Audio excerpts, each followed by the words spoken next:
June 14 திருச்சியில் மதச்சார்பின்மை காப்போம் மக்கள் எழுச்சி பேரணி. முனைவர் தொல் திருமாவளவன் அழைக்கிறார். மதம் மக்களுக்கானது, அரசுக்கானதல்ல. ஏன் அமித்ஷா ஓடி வருகிறார்? ஏன் அமித்ஷாவுக்கு என்ன கோபம்? ஒரு மாநில கட்சி எதிர்கட்சியாக கூட இல்லை. பாரதிய ஜனதா கட்சி எதிர்கட்சியாக வருமா என்றால் ஒரு காலத்திலும் இங்கே வருவதற்கு வாய்ப்பே இல்லை. அவர் இங்கே கொக்கரிக்கிறார். என்ன காரணம்? சென்ற நாடாளுமன்ற தேர்தலில் 5 நாள் தொடர்ந்து 5 இடங்களிலே மோடி பேசினார். என்ன காரணம்? பிஜேபிக்கு இங்கே எவ்வளவு செல்வாக்கு இருக்கிறது என்று உளவுத்துறை தன் கையிலே வைத்திருக்கிற அமித்ஷாவுக்கு தெரியும், பிரதமருக்கு தெரியும். ஆனால் நாடாளுமன்ற தேர்தலுக்கு 5 முறை வருகிறார். என்னுடைய நீலகிரிக்கு தனியாக 2 நாள் வருகிறார். இப்போது அமித்ஷா சொல்லுகிறார், டெல்லியிலே ஆட்சியை மாற்றிவிட்டோம், அரவிந்த் கெஜ்ரிவால் போய்விட்டார். ஹரியானாவிலே எங்களுடைய ஆட்சி வந்து விட்டது, அவர்களை தூக்கி எறிந்து விட்டோம். மகாராஷ்டிராவில் எறிந்து விட்டோம், அடுத்த இலக்கு தமிழ்நாடு தான் என்று சொல்கிறார். என்ன காரணம்? அவர்களுக்கு எது உறுத்துகிறது? அவருடைய படையெடுப்பு எல்லா வடமாநிலங்களையும் செல்லுபடியாகிறது. எல்லா இடத்திலேயும் ஆட்சியை பிடித்து விட்டார்கள், நேரடியாகவும் மறைமுகமாக பிடித்து விட்டார்கள். ஆனால் தமிழ்நாட்டிலே அவர்களால் கால் ஊன்ற முடியவில்லை என்பதற்கு என்ன காரணம் என்றால் இந்த செம்மொழி தான் காரணம். இந்த செம்மொழியை உள்ளடக்கிய திராவிடம் தான் காரணம். கன்னடமும் கலிதெலுங்கும் கவின் மலையாளமும் தாயே தமிழே உன் உதிரத்தே உதித்தெழுந்தே ஒன்று பல ஆயிடினும் என்று மனோன்மணியம் சொன்னார் அல்லவா? இத்தனை திராவிட மொழிகளுக்கும் தாயாக இருக்கிற தமிழ் வெறும் மொழியாக மட்டுமில்லை. அதான் எங்களுக்கு எரிச்சல். மோடிக்கு அமித்ஷாவுக்கு என்ன கோபம்? ஏன் பறக்குறாங்க? அவர்களுடைய மொழி இந்தி. அந்த இந்திக்கு மூலம் சமஸ்கிருதம். சமஸ்கிருதம் என்ன சொல்லுது? பிறவியிலேயே சாதி வித்தியாசம் உண்டுன்னு சொல்லுது. கடவுள் பிறக்கிற போதே பிராமணனை இப்படித்தான் படைத்தான், பிற்படுத்தப்பட்டவனை இப்படித்தான் படைத்தான், தாழ்த்தப்பட்டவனை இப்படித்தான் படைத்தான். இவனுக்குலாம் படிக்கிற அதிகாரம் கிடையாது. இப்ப நான் கேட்கிறேன், ஆதி திராவிட விட்டுருங்க, 2000 வருஷமா அடிமையா இருக்காங்க. நீ சேகர் பாபா அப்பா கிராஜுவேட்டா? ஏன்னா சேகர் பாபா உங்களுக்கு உங்க அப்பா பட்டதாரியா? உங்க அப்பா பட்டதாரியா? உங்க தாத்தா பட்டதாரியா? சொத்து இருந்திருக்கும், வண்டி இருந்திருக்கும், வாகனம் இருந்திருக்கும், நிலப்படம் இருந்திருக்கும். நீ கொங்கு வேலை இருக்கவங்க என் தொகுதிக்கு வாங்க. ஒவ்வொருத்தருக்கும் 60 ஏக்கர் 70 ஏக்கர் திறந்தோப்பு இருக்கும். வண்டி மிட்டா மராசா இருப்பாங்க. ஆனா அவங்க அப்பா யாருன்னு கேளுங்க, 8வது படிச்சிருக்கோம், 10வது படிச்சு அதுக்கு மேல விட மாட்டான். இந்த சமூகம் அவனுக்கு கல்வியை தரவில்லை. இந்த சமூகம் அவனுக்கு கல்வியை தரவில்லை. ஏன்? இந்த சமஸ்கிருதமும் இந்த இந்து மதமும் இந்த வடநாட்டு கலாச்சாரமும். இன்றைக்கு கலைஞர் இருந்தார், நாங்கெல்லாம் பயந்தோம். அது என்ன மாதிரி கோர் டிகேலாம் கொஞ்சம் பயந்தோம். ஏன்னா கலைஞர் இந்த சாதி அமைப்பில் பிறந்தவர், இந்த சாதி அவமானத்தெல்லாம் நேரா பார்த்தவர். ஆனால் இன்றைக்கு இருக்கிற முத்துவேல் கருணாநிதி இந்த மாமனிதர் இருக்காரு, அவர் எப்படி இருப்பாரோ என்று எல்லாரும் பயந்தோம். ஆசிரியர் உட்பட, நான் உட்பட, சுபவி உட்பட. ஏன்னா எம்ஜிஆர்லாம் ஒரு பாப்புலர் கவர்மெண்ட் கொடுப்பாங்க, அரிசி சேலை இலவசங்கள் அப்படின்னு இருப்பாங்க, இந்த கொள்கையை விட்டுருவாங்க. ஆனால் இன்றைக்கு சொல்லுகிறேன், பெரியார் என்ன கனவு கண்டாரோ, அண்ணன் எதை செய்தாரோ, கலைஞர் எதை செய்ய விரும்பினாரோ அதையெல்லாம் செய்து காட்டக்கூடிய ஒரு மகத்தான திராவிட இயக்க தலைவனாக இந்த தலைவன் தான் இருக்கிறார். அப்போ மோடிக்கு அமித்ஷாவுக்கு என்ன பிரச்சனை? அதை தான் அங்க இருக்கிறவங்க சொன்னாங்க, வடநாட்டுக்காரங்க சொன்னாங்க. எல்லாத்தையும் முடிச்சிட்டாங்க. பீகார் முடிஞ்சு போச்சு. இந்த மொழி என்ன? பிஜுபுரியா போஜ்புரி. அவருடைய தாய்மொழி போஜ்புரி போச்சு, குஜராத் மொழி போச்சு, எல்லா மாநிலங்களிலும் மொழி போச்சு, எல்லாம் இந்தி மயம், எல்லாம் சமஸ்கிருத மயம். அவனுக்கு தமிழ்நாட்டுக்குள்ள நுழையணும். அங்கே ஒரு ஆந்திரா எம்பி சொன்னார், உங்களுக்கு எங்களுக்கு உறவு இல்லைன்னா கூட சொல்றேன், நாங்க பிஜேபி தான் சொல்றேன், இந்தியாவை காப்பாற்ற வேண்டும் என்றால் எல்லையிலே நிற்கிற ஒரே சாமி முத்துவேல் கருணாநிதி ஸ்டாலின் என்ற மகத்தான மனிதர், அவர் முதலமைச்சராக வந்தால் தான் இந்தியாவை காப்பாற்ற முடியும். தலைவர் கலைஞர் பிறந்த நாள் விழாவை இந்த ஆண்டு செம்மொழி திருநாளாக நம்முடைய அன்பிற்குரிய தலைவர் அறிவித்து கட்சியின் சார்பிலும் அரசின் சார்பிலும் செம்மொழி நாளாக கொண்டாட வேண்டும் என்று கட்டளையிட்டதை ஏற்று அரசின் சார்பில் பல்வேறு நிகழ்ச்சிகள், கழகத்தின் சார்பில் மாவட்ட கழகத்திலே தொடங்கி பகுதி கழகம், ஒன்றிய கழகம், வட்டக்கழகம், அதே போல புறநகர் பகுதியிலே ஒன்றிய கழகம், கிளைக்கழகம் என்று சொல்லி 1000க்கும் மேற்பட்ட நிகழ்ச்சிகள் இன்றைக்கு தமிழ்நாடெங்கும் நடந்து கொண்டிருக்கிறது என்பதை நீங்கள் செய்தித்தாள் வாயிலாக, ஊடகங்கள் வாயிலாக அறிவீர்கள். என்றாலும் கூட 10,000 நிகழ்ச்சிகள் தமிழ்நாட்டில் நடந்தாலும் அதிலே முத்தான நிகழ்ச்சியை நடத்துவதில் வல்லவர் சேகர்பாபு என்கிற காரணத்தினால் இன்றைக்கு இந்த நல்ல நிகழ்ச்சியை ஏற்பாடு செய்து பல்வேறு பணிகளுக்கிடையே சென்னை மண்டலத்தில் இருக்கிற 33 சட்டப்பேரவை தொகுதிகளை கலந்துரையாடுகின்ற வாய்ப்பினை தலைவர் கலைஞர் அவர்கள் வழங்கி அந்த பணியிலே நான் முனைப்போடு இருந்தாலும் கூட விடாது என்னை துரத்தி விடாது கருப்பு என்பதை போல இந்த நிகழ்ச்சிக்கு என்னை வரவழைத்திருக்கிறார் நம்முடைய சேகர் பாபு அவர்கள். தொலைபேசியில் என்னை அழைத்தால் சாமி சரணம் என்பார், தான் பெரியார் வாழ்க சொன்னோம். இப்படி இருவேறு கொள்கைகள் இருந்தாலும் கூட ஒரு இயக்கத்தின் கீழ் அண்ணன் தம்பிகளாக பணியாற்றுவது கலைஞரின் உடன்பிறப்புகள், முதலமைச்சருடைய தம்பிமார்கள் என்ற உணர்வோடு இங்கே நாம் எல்லோரும் கூடியிருக்கிறோம் கலைஞரை வாழ்த்துவதற்காக. கலைஞருடைய பிறந்த நாளை இந்த ஆண்டு செம்மொழி திருநாள் என்று கொண்டாடுவதற்கு காரணம் என்ன? நம்முடைய தமிழன் பிரசன்னா அவர்கள் இங்கே ஆதாரத்தோடு, அவருக்கே உள்ள ஆவேசம், அவருக்கே உடைய அறிவுபூர்வமான பார்வையோடு கீழடியை தொட்டார். அதே போல இரும்பின் வயதை நிர்ணயித்தவர்கள் நாங்கள் தான் என்றெல்லாம் சொன்னார். இவையெல்லாம் இன்றைக்கு ஏன் நம்முடைய முதலமைச்சருக்கு தேவைப்படுகிறது? இன்றைக்கு ஏன் அவரை பார்த்தால் பயம்? நான் உங்களுக்கு பெருமையோடு சொல்லுகிறேன், எங்கே தமிழ் வருகிறது, ஏன் செம்மொழியாக கலைஞர் ஆக்கினார் என்றால், இந்த சட்டமன்ற தேர்தலை நாம் எப்படி சந்திக்க வேண்டும் என்று நான் நண்பர்களிடத்தில் பேசுகிற போதெல்லாம் சொல்லியிருக்கிறேன். இங்கேயும் குறிப்பிட்டு சொல்ல விரும்புகிறேன். கழக நிர்வாகிகளுடைய கூட்டத்திலே மட்டும் அதை எடுத்து சொன்னால் போதாது, பொதுமக்களுக்கும் போய் சேர வேண்டும் என்பதற்காக சொல்லுகிறேன். தமிழ் எங்கே வருகிறது, திராவிடம் எங்கே வருகிறது, அதை ஏன் கலைஞர் தூக்கி பிடித்தார், அதனுடைய விளைவுகள் எப்படி இருக்க வேண்டும், எப்படி இருக்கும், இந்த செம்மொழி திருநாள் இல்லை என்றால், கலைஞர் இல்லை என்றால், அண்ணா இல்லை என்றால், பெரியார் இல்லை என்றால் தமிழ் என்னவாக ஆகியிருக்கும்? ஒருவேளை தமிழ் அப்படி ஆகாமல் போயிருந்தால் இந்திய தேசத்தில் தமிழர்கள் என்னவாக ஆகியிருப்பார்கள் என்பதெல்லாம் தொடர் வினாக்கள், தொடர் சங்கிலிகள். இன்றைக்கு இருக்க அரசியலோடு நீங்கள் பொருத்தி பார்க்க வேண்டும். நம்முடைய முதலமைச்சர், திராவிட மாடல் ஆட்சியினுடைய நாயகர் தலைவர் கலைஞர் அவர்கள் எவ்வளவு உயரத்தை தொட்டாரோ அதையும் தாண்டி தொடக்கூடிய ஆற்றல் தனக்கு உண்டு என்பதை நாள்தோறும் நிரூபித்துக் கொண்டிருக்கிற ஒரு மனிதர். நான் எல்லா கூட்டங்களிலும் சொன்னேன், தலைப்புக்கு பின்னால் வருகிறேன். இந்த மண்ணில் இன்றைக்கு சட்டமன்ற தேர்தலை நாங்கள் நாடாளுமன்ற தேர்தலை போல பார்ப்பதற்கு என்ன காரணம் என்று சொல்லிவிட்டு சொன்னேன். தமிழ்நாட்டுடைய முதலமைச்சராக நம்முடைய அன்பிற்குரிய தலைவர் வருவதிலே எந்த தயக்கமும் எந்த சறுக்கலும் எந்த தடையும் இருக்க வாய்ப்பில்லை. ஏதோ திமிரோடு சொல்வீர் என்பதற்காக அல்ல, ஆட்சி நடத்துகிற விதம், அவர் கொடுத்து கொண்டிருக்கிற திட்டங்கள், இவையெல்லாம் இன்றைக்கு பெண்களும் ஆண்களும் அவர் பக்கம் நிற்கிறார்கள். ஒரு நடுநிலைமையான பெண்மணி உதகையிலே சொன்னார் என்று சொன்னேன். ஊட்டிக்கு 5 நாள் ஓய்வுக்கு வந்திருந்தார் முதலமைச்சர். கட்சி சார்பில்லாத ஒரு பெண்மணி காரை நிறுத்தி அவரோடு செல்போனிலே செல்ஃபி எடுத்துக்கொண்டு அவர் சொன்னார், நான் எந்த கட்சியும் சேர்ந்தவரில்லை சார், நான் எந்த கட்சியும் சார்ந்தவரில்லை, ஆனால் ஒன்று சொல்கிறேன், உங்களுடைய திட்டம் போய் சேராத கிராமம் வீடு தமிழ்நாட்டில் இருக்க வாய்ப்பே இல்லை என்று சொன்னார். ஆக அப்படிப்பட்ட திட்டங்கள் எல்லாம் தீட்டுக் கொண்டிருக்கிற முதலமைச்சரை நாம் இன்றைக்கு பெற்றிருக்கிறோம். அதற்காகவா அவர் முதலமைச்சராக வர வேண்டும்? நிச்சயமாக வர வேண்டும். ஆனால் அதற்காக மட்டுமல்ல. ஏன் அமித்ஷா ஓடி வருகிறார்? ஏன் அமித்ஷாவுக்கு என்ன கோபம்? ஒரு மாநில கட்சி எதிர்க்கட்சியாக கூட இல்லை, பாரதிய ஜனதா கட்சி எதிர்க்கட்சியாக வருமா என்றால் ஒரு காலத்திலும் இங்கே வருவதற்கு வாய்ப்பே இல்லை.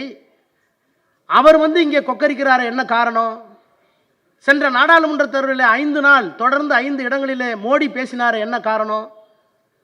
பிஜேபிக்கு இங்கே எவ்வளவு செல்வாக்கு இருக்கிறது என்று உளவுத்துறையை தன் கையிலே வைத்திருக்கிற அமித்ஷாவுக்கு தெரியும், பிரதமருக்கு தெரியும். ஆனால் நாடாளுமன்ற தேர்தலுக்கு 5 முறை வருகிறார். என்னுடைய நீலகிரிக்கு தனியாக 2 நாள் வருகிறார். இப்போது அமித்ஷா சொல்லுகிறார், டெல்லியிலே ஆட்சியை மாற்றிவிட்டோம், அரவிந்த் கெஜ்ரிவால் போய்விட்டார், ஹரியானாவிலே எங்களுடைய ஆட்சி வந்து விட்டது, அவர்களை தூக்கி எறிந்து விட்டோம், மகாராஷ்டிராவில் எறிந்து விட்டோம், அடுத்த இலக்கு தமிழ்நாடு தான் என்று சொல்கிறார். என்ன காரணம்? அவர்களுக்கு எது உறுத்துகிறது? அவருடைய படையெடுப்பு எல்லா வடமாநிலங்களையும் செல்லுபடியாகிறது. எல்லா இடத்திலேயும் ஆட்சியை பிடித்து விட்டார்கள், நேரடியாகவும் மறைமுகமாக பிடித்து விட்டார்கள். ஆனால் தமிழ்நாட்டிலே அவர்களால் கால் ஊன்ற முடியவில்லை என்பதற்கு என்ன காரணம் என்றால், இந்த செம்மொழி தான் காரணம். இந்த செம்மொழியை உள்ளடக்கிய திராவிடம் தான் காரணம். கன்னடமும் கலிதெலுங்கும் கவின் மலையாளமும் தாயே தமிழே உன் உதிரத்தே உதித்தெழுந்தே ஒன்று பல ஆயிடினும் என்று மனோன்மணியம் சொன்னார் அல்லவா? இத்தனை திராவிட மொழிகளுக்கும் தாயாக இருக்கிற தமிழ் வெறும் மொழியாக மட்டுமில்லை. அதான் எங்களுக்கு எரிச்சல். இந்தியாவினுடைய அரசியல் சட்டத்தை எழுதுகிற போது வெள்ளைக்காரன் துப்பாக்கி முனையில் ஆட்சி செய்து கொண்டிருந்தான், சுதந்திரம் கொடுத்து விட்டான், இனிமேல் எங்களால் உங்களை ஆள முடியாது என்று. அப்படி ஆள முடியாது என்று சுதந்திரம் கொடுத்த போது என்ன சிக்கல்? நேருவுக்கும் அம்பேத்கருக்கும் பட்டேலுக்கும் தலைவர்களுக்கெல்லாம் என்ன சிக்கல்? அவன் சர்வாதிகாரத்திலே ஆண்டான், ஆயுதத்தின் கீழே ஆட்சி நடத்தினான். ஆனால் இப்போது ஆயுதம் இல்லை, தீவிரவாதிகள் இல்லை, எதை வைத்து ஆட்சி நடத்துவது? எவ்வளவு பிரச்சனை! ஏறத்தாழ 1000க்கும் 2000க்கும் மேற்பட்ட ஜாதிகள் இருக்கின்றன, ஒன்னோடு ஒன்று கலக்காது. இந்தியாவில் மதம் 5-6 மதம் இருக்கிறது. இந்து மதம் இருக்கிறது, இஸ்லாம் இருக்கிறது, கிறிஸ்தவம் இருக்கிறது, ஜைனம் இருக்கிறது, பௌத்தம் இருக்கிறது. ஒன்றுக்கு ஒன்று தொடர்பு இல்லை. அப்ப மதங்கள் வேற, ஜாதிகள் வேற. உணவு ஒன்னா இல்ல. தமிழ்நாட்டுடைய உணவு காஷ்மீர்ல இல்ல, ராஜஸ்தான் உணவு ஒரிசாவில் இல்ல, ஒரிசாவின் உணவு மேற்கு வங்காளத்தில் இல்ல. உடை ஒன்னா, நம்ம கட்டுற வேட்டி அங்க இல்ல, அவங்க போடுற குருதா நம்மள்ட்ட இல்ல. அப்ப உணவு வேற, உடை வேற, பழக்க வழக்கங்கள், பண்பாடு ஒன்னா இல்ல. நம்ம எல்லாம் காலையில் திருமணம் பண்ணுறோம், நல்ல நேரமா ஏறும் பொழுதுமா 12 மணிக்கு முடிச்சிருந்தோங்கம்மா, அதுக்கு முன்னாடி இறங்கும் பொழுது தான் அங்கே பண்ணாக்க ஒரு பொருள் இறங்கிருமா. இவர் நம்பிக்கை. டெல்லியில் எப்போ கேளு, டெல்லியில் எல்லாம் ராத்திரி 8 மணி தான் கல்யாணம். அப்போ இத்தனை வேறுபாடுகளை உள்ளடக்கிய இந்தியாவை நாம் எப்படி ஒரு கட்டுப்பாட்டில் கொண்டு வரப் போகிறோம் என்று 2 ஆண்டு காலம் விவாதித்தான் அரசியல் சட்டத்தை உருவாக்கினார்கள். 2 வருஷம் அரசியல் நிர்ணய சபை. அந்த நிர்ணய சபையில் இத்தனை மொழிகளின் வேற்றுமை, இத்தனை சாதிகளின் வேற்றுமை, இத்தனை மதங்களின் வேற்றுமை, இந்த வேற்றுமைகளெல்லாம் ஒற்றுமையாக மாற்றுவதற்கு எப்படிப்பட்ட அரசியல் சட்டத்தை தர வேண்டும் என்று 2 ஆண்டு காலம் தலைவர்கள் உட்கார்ந்து எழுதியதுதான் அரசியல் சட்டம். அதுக்காக உருவாக்கப்பட்டது தான் அரசியல் நிர்ணய சபை. அதில் எல்லா வேற்றுமைகளையும் உள்ளடக்கி அங்கீகரித்தார்கள். வேற்றுமைகளை அங்கீகரிக்கணும். ஏன் சேகர்பாபு எனக்கு ஃபோன் பண்ணால் சாமியே சரணங்கிறாரு. இப்போ நான் என்ன உடனே கடவுளை கற்பித்த முட்டாள் அவர்கிட்ட சொல்கிறது சொல்லக்கூடாது, அது நாகரிகம் இல்லை. நான் என்ன சொல்கிறேன், பெரியார் வாழ்கன்னு சொல்கிறேன், அவ்வளோதான். அந்த எல்லோட நின்றுக்கணும். அப்போ அவருடைய எனக்கு கடவுள் இல்லைன்னு அவருக்கு தெரியும். அவர் வீட்டில் போய் சாப்பிட்றேன்ல, அன்னி சாப்பாடு கொடுக்குறாங்கல்ல, அவர் என் வீட்டுக்கு வரார் பெரம்பலூருக்கு, சாப்பிட்றீங்கல்ல. அவருடைய வேற்றுமையை என்னுடைய வேற்றுமையை ஒன்றாக இணைத்து ஒற்றுமையாக வாழ்வது எப்படி என்பதை சொல்லிக் கொடுத்தது தான் அரசியல் சட்டம். நான் சொல்கிறேன், நீ கேட்கணும்னா உன் வீட்டுக்கு நான் வர மாட்டேன், அவர் வீட்டுக்கு நான் போக மாட்டேன், வேறுபட்டுருவோம். இப்படி வேற்றுமையில் ஒற்றுமை எப்படி காண்பது என்பதற்காக உருவாக்கப்பட்ட அரசியல் சட்டத்தில் தான் யாராருக்கு என்னென்ன உரிமை. 2000 ஆண்டுகளாக தாழ்த்தப்பட்டவர்கள் படிக்கவில்லை, அவர்களுக்கு என்ன உரிமை. அதே மாதிரி 2000 ஆண்டுகளாக ஜாதியில பெரியவர்கள் சொல்லிக்கலாமே தவிர பிற்படுத்தப்பட்டவர்களும் படிக்கல. தேவர் படிக்கல, நாடார் படிக்கல, செட்டியார் படிக்கல, வன்னியார் படிக்கல, அவர்களுக்கு என்ன உரிமை. மொழி சிறுபான்மை இருக்காங்க, தமிழ்நாட்டில் தெலுங்கு பேசுறவங்க இருக்காங்க, கன்னடம் பேசுறவங்க இருக்காங்க, அவருக்கு மொழி சிறுபான்மைக்கு என்ன உரிமை. இத்தனை உரிமைகளையும் வரையறுத்து அந்த உரிமைகளை பாதுகாப்பதற்கு உச்சநீதிமன்ற சுப்ரீம் கோர்ட், அதுக்கு என்ன வரம்பு. அந்த உச்சநீதிமன்றத்தில் நீதிபதிகளை நியமனம் செய்கின்ற குடியரசுத் தலைவருக்கு என்ன வரம்பு. அந்த குடியரசுத் தலைவரை தேர்ந்தெடுக்கிற நாடாளுமன்ற உறுப்பினர்கள் இருக்கிற அந்த அவைக்கு பார்லிமெண்ட்டுக்கு என்ன வரம்பு. நாடாளுமன்ற உறுப்பினரை தேர்ந்தெடுத்துக்கிறது தேர்தல் கமிஷன் இருக்கு, அந்த தேர்தல் கமிஷனுக்கு என்ன வரம்பு, என்ன அதிகாரம். இவற்றையெல்லாம் சேர்த்து எழுதி வைத்தது தான் அரசியல் சட்டம். அந்த அரசியல் சட்டத்தில் ஒவ்வொரு மொழிக்கும் அடையாளம் வேண்டும், அவருடைய பண்பாட்டை இழந்துவிடக்கூடாது என்பதற்குத்தான் இந்தியாவை பிரிக்கிற போது அம்பேத்கர் ஒப்புக்கொண்டார், மொழிவாரி மாநிலங்களைத்தான் பிரிக்க வேண்டும். மொழிவாரி மாநிலம் தான். ராஜாஜி சொன்னார், தக்காணம் எல்லாம் தான் கேரளா கர்நாடகா எல்லாம் பிரித்து ஒவ்வொரு தக்காண பீடபூமி ஆக்கலாம்னு பார்த்தாங்க. ஆனால் அன்றைக்கு இருந்தவர் சொன்னார்கள், எது மனிதனை இணைக்கும், மொழி தான் இணைக்கும். மதம் சேர்க்காது, ஜாதி சேர்க்காது. ஜாதிக்குள்ளே 2 ஜாதி வந்துடும். எங்கள் ஊரில் உடையார் இருக்காங்க நிறைய பேர். ஒரு சேர்மன் நின்னார், ஒருத்தர் உடையார் இல்லை, எழுத்திருந்தவர் பார்த்தாரு, இல்லை அவர் மலைமான் உடையார், நான் நத்தமான் உடையார்ன்றார். அதில் 2ன்றுவான். நீங்கள் ஆதி திராவிடர்னா அதில் 2ன்றுவான். இந்த ஜாதி இருக்க எப்பவுமே உள்ள பிரிஞ்சுக்கிட்டே போகும், மதம் பிரிஞ்சுக்கிட்டே போகும். ஆனால் எது நம்மை ஒன்றாக இணைக்கும் என்றால் மொழி நம்மை ஒன்றாக இணைக்கும். அதனால தான் மொழிவாரி மாநிலங்கள் வேண்டும் என்று அம்பேத்கரிடம் கேட்டபோது ஒப்புக்கொண்டார். இன்றைக்கு மொழிவாரி மாநிலங்கள் வந்ததனால தான் தமிழ்நாடு, ஆந்திரா, கேரளா எல்லாம் இருக்கு. ஆனால் அந்தந்த மாநிலங்களில் வேற்று மொழிகள் இருந்தால் சிறுபான்மையினருக்கு, மொழி சிறுபான்மையினருக்கு பாதுகாப்பு அரசியல் சட்டத்தில் இருக்கு.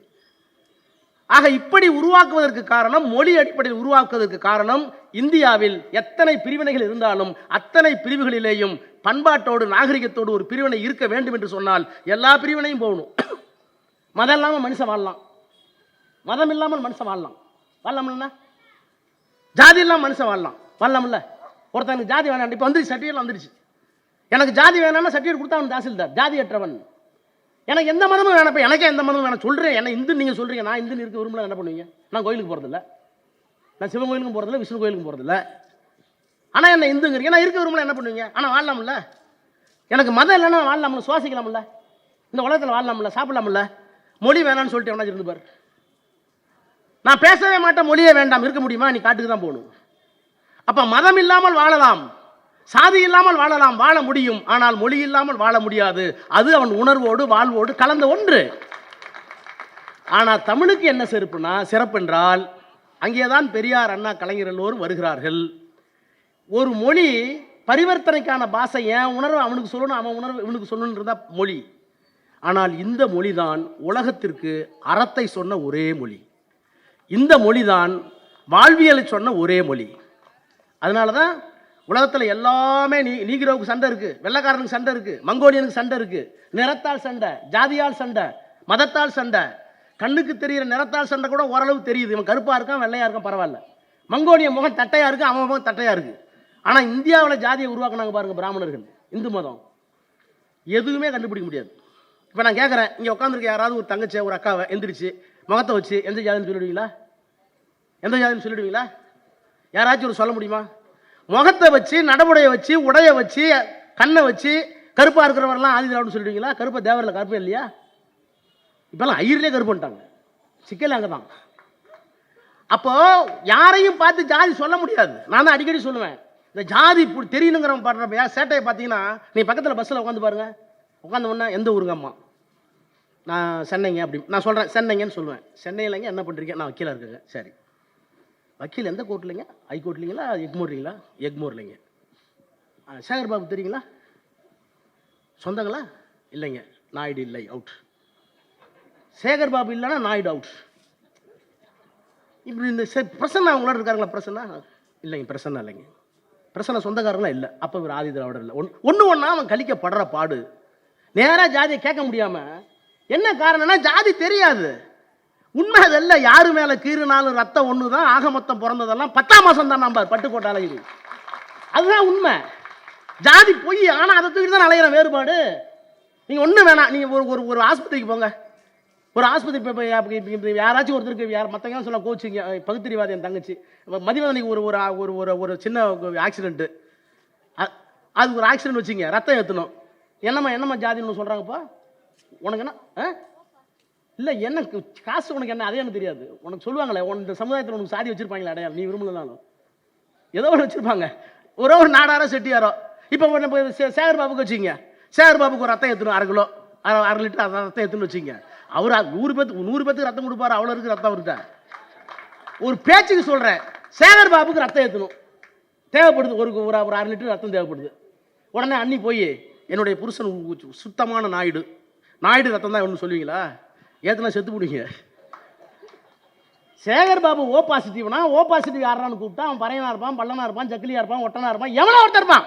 அந்த ரத்தம் தான் சேரும். அதனால தான் யாரு மேலே கீறுனாலும் ரத்தம் ஒன்று தான். ஆக மொத்தம் பறந்ததெல்லாம் 10ஆம் மாதம் தான். அப்போ மதம் பிரிக்கிறது, ஜாதி பிரிக்கிறது, பண்பாடு பிரிக்கிறது, உணவு பிரிக்கிறது. எது நம்மை சேர்க்கிறது என்றால் மொழிதான் சேர்க்கிறது. ஆனால் அந்த மொழியில் தமிழ் மொழிக்கு இருக்கிற சிறப்பு என்ன தெரியுமா? ஏன் பெரியார், மன்னாவும், கலைஞரும் திராவிட மொழியை தூக்கி நிறுத்தினாங்க? இந்த மொழிதான் பிரிவினை பேசாத மொழி. அது மட்டும் இல்ல, இந்த மொழிதான் பிரிவினை பேசிய மொழியை அழிக்க வேண்டும் என்று சொன்ன மொழி. மோடிக்கு, அமித்ஷாவுக்கு என்ன கோபம்? ஏன் அவ்வளவு பறக்கிறாங்க? அவர்களுடைய மொழி இந்தி. அந்த இந்திக்கு மூலம் சமஸ்கிருதம். சமஸ்கிருதம் என்ன சொல்லுது? பிறவியிலேயே சாதி வித்தியாசம் உண்டுன்னு சொல்லுது. கடவுள் பிறக்கிற போதே பிராமணனை இப்படித்தான் படைத்தான், பிற்படுத்தப்பட்டவனை இப்படித்தான் படைத்தான், தாழ்த்தப்பட்டவனை இப்படித்தான் படைத்தான். இவங்களுக்குலாம் படிக்கிற அதிகாரம் கிடையாது. இப்போ நான் கேட்குறேன், ஆதி திராவிட விட்டுருங்க, 2000 வருஷமா அடிமையாக இருக்காங்க. இன்னைக்கு சேகர் பாபா அப்பா கிராஜுவேட்டா? ஏன்னா சேகர் பாபா உங்கள் அப்பா பட்டதாரியா? உங்கள் அப்பா பட்டதாரியா? உங்கள் தாத்தா பட்டதாரியா? சொத்து இருந்திருக்கும், வண்டி இருந்திருக்கும், வாகனம் இருந்திருக்கும், நிலப்புல இருந்திருக்கும். இப்போ நீங்கள் கொங்கு வேலை இருக்கவங்க என் தொகுதிக்கு வாங்க. ஒவ்வொருத்தருக்கும் 60 ஏக்கர் 70 ஏக்கர் திறந்தோப்பு இருக்கும். வண்டி மிட்டா மராசாக இருப்பாங்க. ஆனால் அவங்க அப்பா யாருன்னு கேளுங்க, 8வது படிச்சிருக்கோம், 10வது படிச்சு, அதுக்கு மேலே விட மாட்டான். இந்த சமூகம் அவனுக்கு கல்வியை தரவில்லை. இந்த சமூகம் அவனுக்கு கல்வியை தரவில்லை. ஏன்? இந்த சமஸ்கிருதமும், இந்த இந்து மதமும், இந்த வடநாட்டு கலாச்சாரமும். அப்போ அந்த மதம் கொடுக்கல, அந்த ஜாதி கொடுக்கல. இப்போ இல்லை ஒன்று வேணாம், நான் அடிக்கடி சொல்கிறேன், பார்லிமெண்ட்லேயே சொன்னேன், பாராட்டினேன் என்ன. எங்கள் தாத்தா ஒரு ஆதி திராவிட சமுதாயத்தில் 1918 கிராமத்தில் வந்து சாதிக்கு பயந்துக்கிட்டு, வருமானத்துக்கு பயந்துட்டு, ஏழ்மைக்கு பயந்துட்டு ஓடினார் இலங்கைக்கு. ஒரு வெள்ளக்காரன்ட்ட போய் அங்கே போய் கல்யாணம் பண்ணிட்டு அங்கே படித்து எங்கள் அப்பாவே இங்கிலீஷ் பேச வச்சார். எங்கள் அப்பா திரும்ப இந்த ஊருக்கு வந்தார். இங்கே வந்து நிலம் வாங்கினார், விவசாயம் பண்ணார். நான் 8வது பிள்ளை, 8வது பையனே படித்து வக்கீலாகி மந்திரி ஆகிட்டேன். இதெல்லாம் செஞ்சது யார்? 1918 ஜாதிக்காகவும் ஏழ்மைக்காகவும் ஓடிய என் தாத்தாவை கொஞ்சம் படிச்சிருந்து ஊருக்கு வந்த எங்கள் அப்பாவுக்கு பிறந்த 8வது மகன் இந்தியாவுக்கு அமைச்சராக இருப்பது யாரால்? பெரியார், அண்ணா, கலைஞர், அம்பேத்கர் என்கின்ற திராவிட கருத்தில் தானே. இந்த சமத்துவத்தை சொன்ன ஒரே மொழி எந்த மொழி? தமிழ் மொழி தான். பிறப்புக்கும் எல்லா உயிருக்கும். ஏங்க இப்போ அடிச்சுக்கிறோமே, அந்த சண்டைக்கு இந்த சண்டைக்கும் ஜாதிக்கு அடிச்சுக்கிறோம், இல்லைன்னா அந்த தெருவுக்காரன் இந்த தடவை அடிச்சுக்கிறோம். யாதும் ஊரே யாவரும் கேளீர். டே, உலகத்தில் எந்த மனுஷன் பிறந்தாலும் அவன் மனுஷன் தான்டா, எல்லா பையனும் அவன் சொந்தக்காரன் தான்டா. 5000 வருஷம் முன்னாடி சொல்லியிருக்கான் சார், யாராவது சொல்ல முடியுமா? 5000 ஆண்டுகளுக்கு முன்னால் பிறப்புக்கும் எல்லா வகை, பிறப்பால் எல்லாரும் சமம், அறிவால் மாறுபடலாம். இருக்கிற பொருளால் மாறுபடலாம். இப்போ நான் ஏன் என்னோட படித்த 10 பேரில் 20 பேர் கண்டக்டராக இருக்கான், 4 பேர் தாசில்தாராக இருக்கான், 10 பேர் வேலைக்கே வரல, விவசாயம் பண்ணுறான். அவ்வளோதான் அவனால் முடிஞ்சது. பிறக்கிற போது மனிதர்கள், ஆனால் அறிவை பெறுகிற போது ராஜா மந்திரி ஆயிடுறேன், வக்கீல் ஆயிடுறேன். அப்போ அறிவால் ஒருவன் உயர்வாக இருக்கலாம், பெருமித வேணும். இன்னும் சொல்ல போனால் உடல் வலிமையால் கூட சொல்லலாம். நான் எக்ஸசைஸ் பண்ணுறேன், நான் அடிச்சு 10 பேர்த்து அடிப்பேன், அதை கூட பெருமையாக வச்சுக்க. பணம் 10 கோடி இருக்கு, நான் சம்பாரிச்சிருக்கேன், உழைச்ச சம்பாரிச்சேன், அவன் என்னோட ஏழை, பெருமிதமாறு. இவையெல்லாம் நீ சம்பாதிச்சது. பொருளாக இருந்தாலும் பணமாக இருந்தாலும் அறிவாக இருந்தாலும் நீ என்ன சம்பாதித்தாயோ அதுக்கு உனக்கு செருக்கு வரலாம், திமிர் வரலாம். ஆனால் சாதியால் திமிர் ஏன் நீ கொண்டு வந்தியா? நீ கொண்டு வந்தியா சாதிய? இங்க இருக்கிற யாராவது எங்க அப்பா அம்மாவுக்கு மனு போட்டு நான் நாடார் வீட்டில் தான் பிறக்கணும், செட்டியார் வீட்டில் தான் பிறக்கணும் நீங்களா? அப்ப சாதியால் இருக்கிற பெருமை தவறு என்று சொன்ன ஒரே மொழி தமிழ் மொழி தான். பிறப்புக்கும் எல்லா உயிர்க்கும். அதை தான் திராவிடம் சொன்னது. டே, எங்க மொழிக்கு வேற அடையாளம் இருக்குது, வெறும் மொழி பாஷை இல்லை. இப்போ சொன்னாரு 5000 ஆண்டுகளுக்கு முன்னாடி சொன்ன பிரசன்னா, நான் என்ன சொல்லட்டுமா? கலைஞர் எங்கே இருக்கிறார்? எல்லாத்தையும் எழுதினார். கலைஞர் வந்து அண்ணாவை சொல்லும்போது சொன்னார், அண்ணாவே வந்து வள்ளுவராக தான் பிறந்தார்னார். அண்ணா செத்து போனப்ப, அண்ணா செத்து போய் சடலம் கிடக்குது, அழுகுறார் வீட்டில், இரவு முழுக்க பேனா எடுத்து எழுதுறார். என்ன எழுதினார்? ஒரு கற்பனை. திருவள்ளுவருக்கு பிறகு தமிழ்நாட்டில் தமிழனை காப்பாற்ற, மொழியை காப்பாற்ற ஆள் இல்லை, அவர் கற்பனை. திருவள்ளுவருக்கு பிறகு 2000 ஆண்டுகளுக்கு முன்னாலே திருவள்ளுவன் வாழ்ந்தான். அவனுக்கு பிறகு தமிழ்நாட்டை, தமிழ் மொழியை பாதுகாப்பதற்கு ஆள் இல்லை. அதனால அண்ணா பிறந்தாராம்.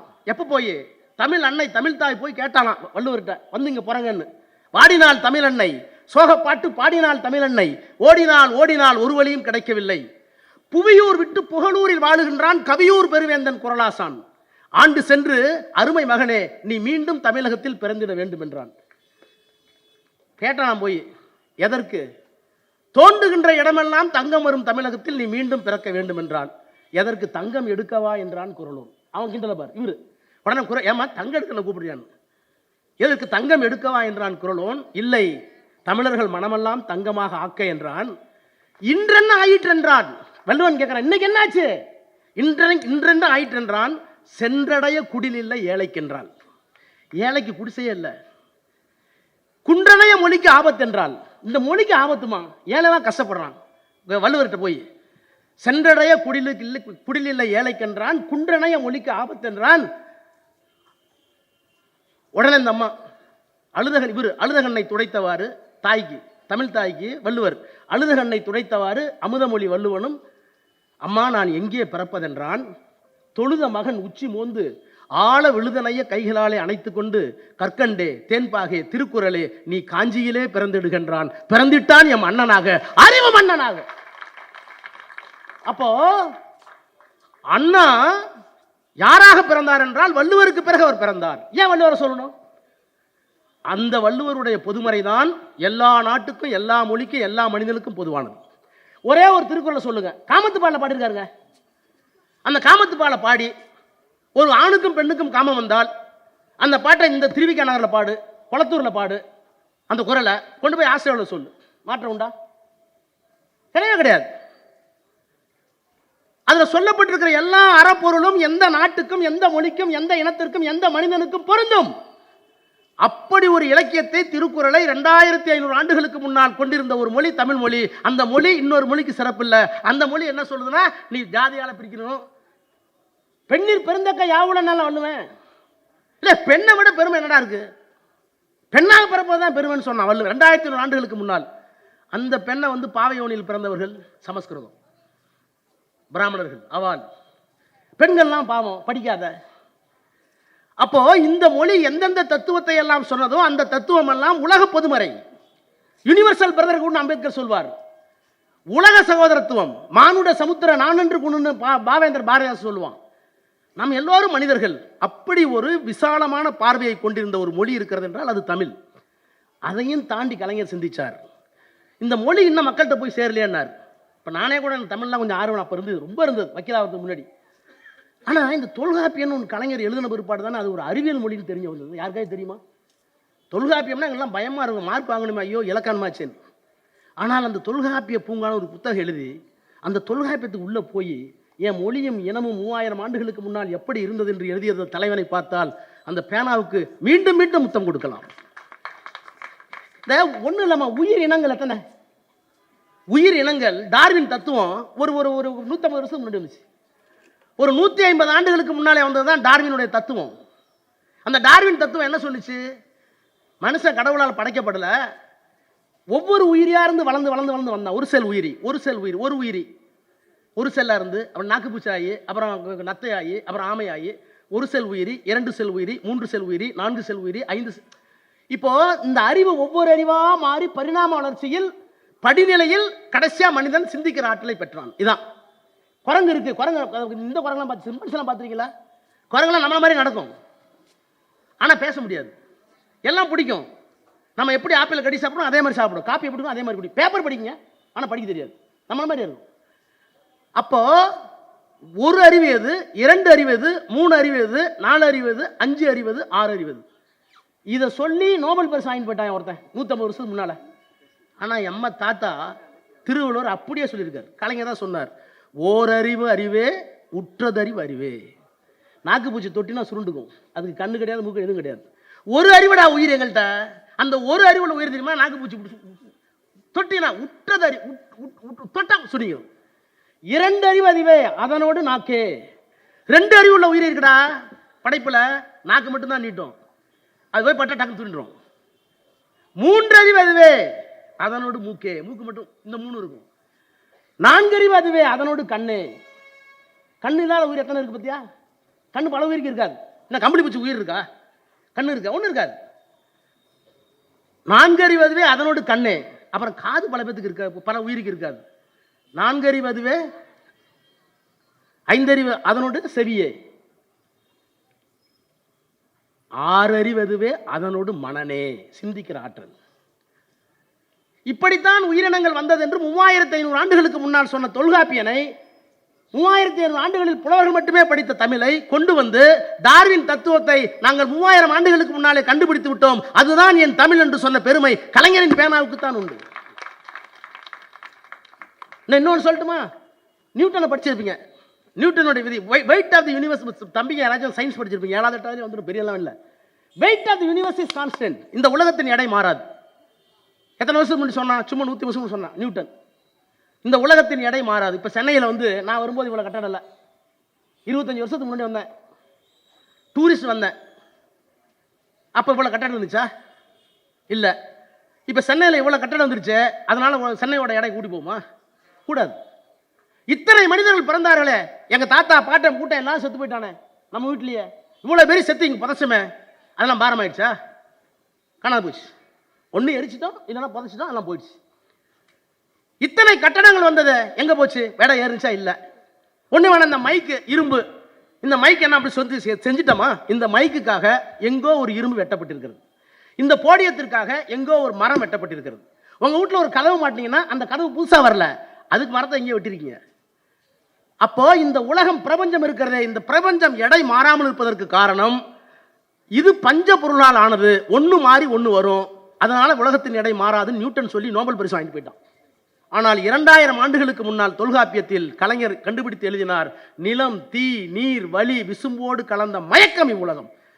டே பஞ்சபூதம் தாண்டா, எதுவாக இருந்தாலும் ஒன்று நிலமா இருப்ப, இல்லைன்னா நீரா இருப்ப, இல்லைன்னா காத்தா இருப்ப, இல்லைன்னா நெருப்பா இருப்ப. இவ்வளவுதான். எத்தனை பேர் செத்தாலும் கீழே தான், எத்தனை பேர் வந்தாலும் ஒரு சொட்டு விந்தில தான். ஆக வளர்கிறோம் இறக்கிறோம், ஆனால் உலகத்தின் எடை மாறாது. கட்டடங்கள் வருகின்றன போகின்றன, பிரளயங்கள் வருகின்றன ஓடுகின்றன அழிகின்றன. இது ஒரு தத்துவம், சயின்ஸ் தத்துவம். அதை சொல்லி ஒருத்தர் நோபல் பரிசு வாங்கிட்டு போயிட்டான். ஆனால் 3500 ஆண்டுகளுக்கு முன்னால் எங்க தாத்தா சாதாரணமாக எழுதி வச்சுட்டு போயிட்டான். அதான்டா தமிழ்.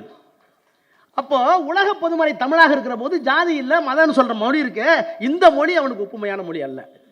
சமஸ்கிருதமும் தமிழும் நேர் நேர் எதிரி. எல்லா தத்துவங்களையும் உலகியல் தத்துவங்களை எல்லோரும் சமம், ஜாதியில் சமம், மதத்தை எல்லாம் சமம்னு சொன்னது தமிழ். அறிவியலை சொன்னது தமிழ். இதுக்கு நேர் மாறா இல்ல நாங்கெல்லாம் காலில் இருந்து பிறந்தோம், அங்க இருந்து பிறந்தோம், இங்க இருந்து பிறந்தது சமஸ்கிருதம், பிராமணர்கள். மூட நம்பிக்கை வளர்த்தது பிராமணியம். ஆக இந்த தமிழை தான் அண்டா கண்டுபிடித்தார். பெரியார் கூட அவ்வளோ சொல்ல, பெரியார் கூட தமிழ் பற்று எனக்கு கிடையாது, எனக்கு மனித பற்று தான் வேணும். பார்த்தா மதியம் நல்லா படிச்சவங்க. எனக்கு தேசாபிமானம் கிடையாது, பாஷாபிமானம் கிடையாது. எனக்கு நாட்டுப்பற்றே இல்லைண்ணா. என்னடா நாட்டுப்பற்று? நேற்று வரைக்கும் ஒரு பாகிஸ்தான் நம்மளோட இருக்க வரைக்கும் அவனு இந்தியன். பட் அது பாவான அருமையாக சொல்லுவார், எதுவரை உன் மொழி நீள்கிறதோ அதுவரை உன் நாடு, எதுவரை உன் மொழி வாழ்கிறதோ அதுவரை உன் இனம். நீங்கள் திருப்பதி நம்மளோட இருக்க வரைக்கும் தமிழ்நாடு தானே, அங்கே தமிழ் தானே பேசணும். அந்த மொழியை எடுத்துட்டீங்க, இப்போ ஆந்திராவில் சேர்ந்து முடிஞ்சு போச்சுல நாடு. இப்போ நாளைக்கு ஒன்று வேணாம், வடசென்னையை கழட்டி விட்டுருங்க வேறு நாட்டோட, 10 வருஷத்தில் மாறி போயிடலாம். அந்த உணர்ச்சியே இருக்காது, வேறு நாட்டுக்கு போயிடுவான். அப்போ நாட்டு உணர்ச்சிங்கிறதே நான் ஒத்துக்கலைன்னாரு பெரியார். பாஷாபிமான மொழி என்னையா பேசுறது தானே, அது என்னையா பெரிய தமிழ் என்ன உங்களுக்கு தெரியுமா? இந்த தமிழ் வணக்க பாடலை கலைஞர் கொண்டு வந்தார். நீராறுங்கடலுத்த பாடுறீங்களே, இந்த நீராறுங்கடலுத்த பாடலை அரசு பாடலாக பாட வேண்டும் என்று கலைஞர் கொண்டு வந்தப்ப கலைஞர் ஐயாவும் ரொம்ப நெருக்கமாக இருந்தாங்க. அப்போ பெரியார் தான் சொன்னார், இதுக்கு முன்னாடி கடவுள் வாழ்த்து பாடிட்டு இருந்தீங்க.